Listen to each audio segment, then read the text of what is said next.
రండి, ఎవరైనా ఫోటోలు దిగాలని కొంచెం ముందుకు వచ్చేయండి.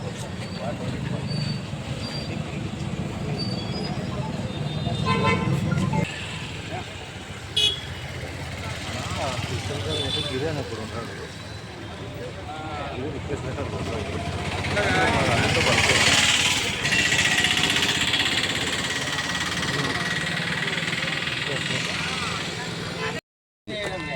ఊళ్ళో సగం పైప్ లైన్ అయినా సగం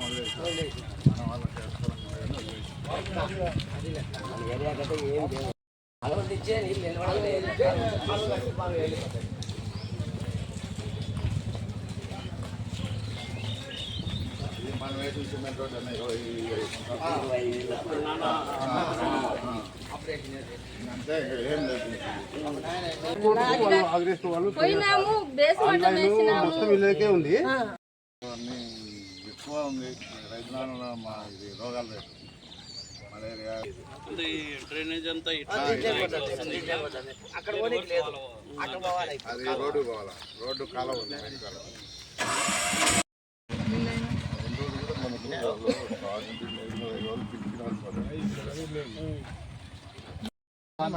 రైతులారం మునిగిపోతుంది నీళ్ళతోనే.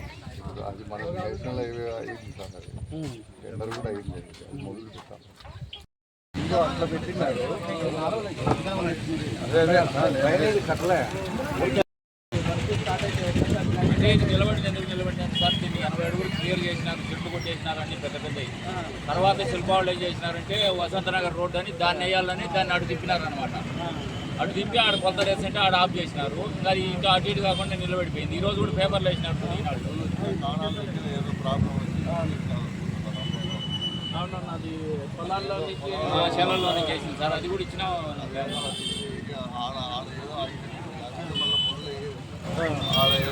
అదే ఇది ఏదో క్లియర్ కాలే. ఇప్పుడు క్లియర్ అయితే మనం ఇది పని చేసుకోవడానికి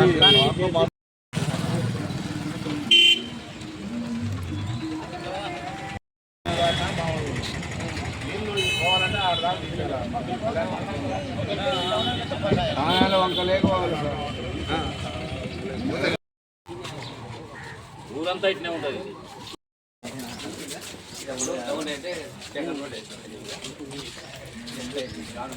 అదన్నా వేశారు కాలువలు కూడా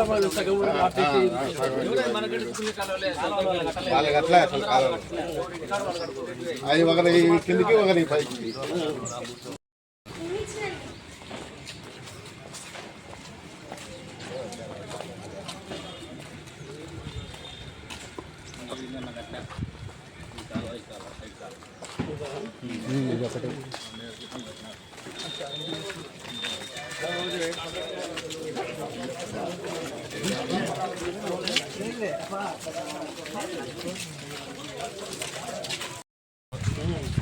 రేట్లు వేరే వేస్తున్నారు అంతే. నాకు డబ్బులు ఇచ్చేనే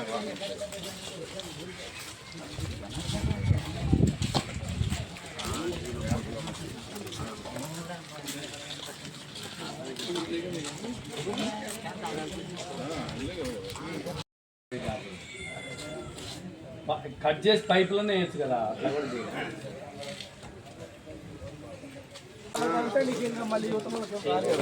ఈ రోడ్లు అన్నాయి చేయలేదు కదా. ఈ రోడ్లు చెప్పుకున్నాడు అదే అదే సైడ్ కాలువలు లేదు, వాటర్ సోర్స్ లేదు, కుళాయి లేదు. ఊరంతా వేసినారు, ఇవన్నీ వదిలేసినారు. ఇవి ఏమంటే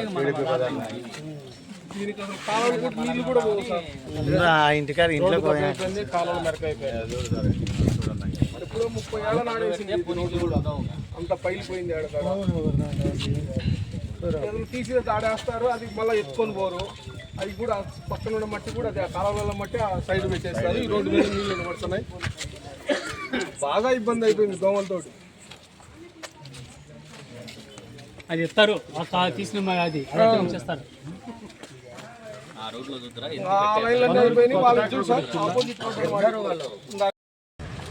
అదే వాళ్ళు మనం చెప్పిన 4 ఏళ్ళ కంటిన్యూ చేస్తారు. ఈరోజు 22వ వార్డు రైతు నగరంలో అట్లనే శిల్పానగరంలో తిరగడం జరిగింది. మీరు చూస్తున్నారు, రైతు నగరంలో చూస్తే చాలా దారుణం ఉంది. అసలు ఒక డ్రైనేజ్ ఫెసిలిటీ లేదు. అక్కడ మురికి నీళ్ళు మొత్తం రోడ్డు మీద వచ్చేసింది.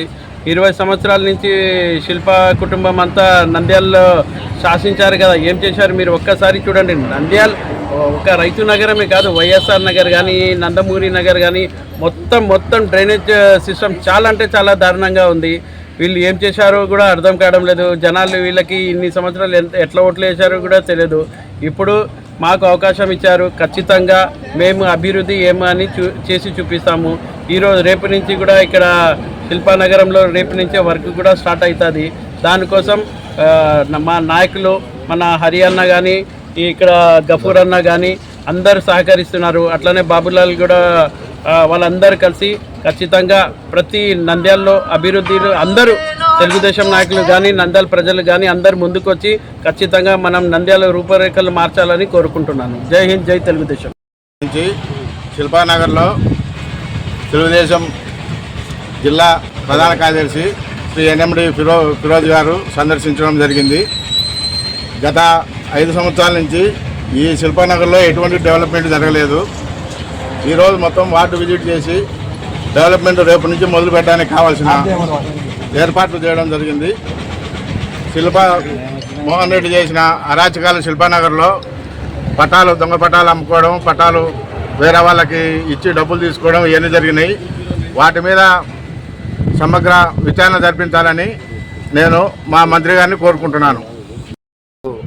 తెలుగుదేశం పార్టీ నంద్యాల జిల్లా ప్రధాన కార్యదర్శి ఎన్ఎండి ఫిరోజ్ గారి ఆధ్వర్యంలో 22వ వార్డు పర్యటనలో భాగంగా స్థానిక శిల్పా వాసవి నగర్లో పర్యటించడం జరిగింది.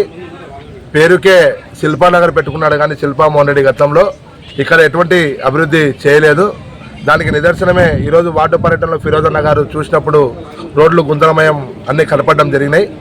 గతంలో కూడా 2017 బై ఎలక్షన్లో మాట ప్రకారం అప్పుడు ఎన్ఎండి ఫరూక్ గారు మైనార్టీ శాఖ మంత్రిగా ఇక్కడ ఉండడం జరిగింది. ఆయన మాట ప్రకారం మరియు తెలుగుదేశం పార్టీ సీనియర్ నాయకులు ఏవి సుబ్బారెడ్డి గారి మాట ప్రకారం ఇక్కడ ముడుచు రోడ్డు వేపించడం జరిగింది. ఆ అభివృద్ధి తప్ప ఇక్కడ ఒక ఇటుక మెట్ల కానీ లేకుంటే కాలువ కానీ ఏర్పాటు చేసిన పాపన్న పోలేదు. శిల్పా మోహన్ రెడ్డి గారు కావచ్చు, శిల్పా రవిచంద్ర కిషోర్ రెడ్డి గారు కావచ్చు.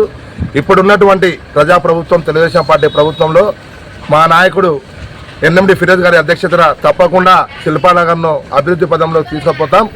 ఆ విధంగా ఇక్కడ ఉన్నటువంటి ఏదైతే దొంగ పట్టాలు తయారు చేసుకొని అమ్మినటువంటి వైఎస్ఆర్సీపీ నాయకులందరి భాగవతాలను కూడా బయటపెట్టి తప్పకుండా వారిని కూడా శిక్షించే విధంగా ఫిరోజ్ అన్న ఆధ్వర్యంలో చేస్తామని చెప్పి ఈ సందర్భంగా తెలియజేస్తాం.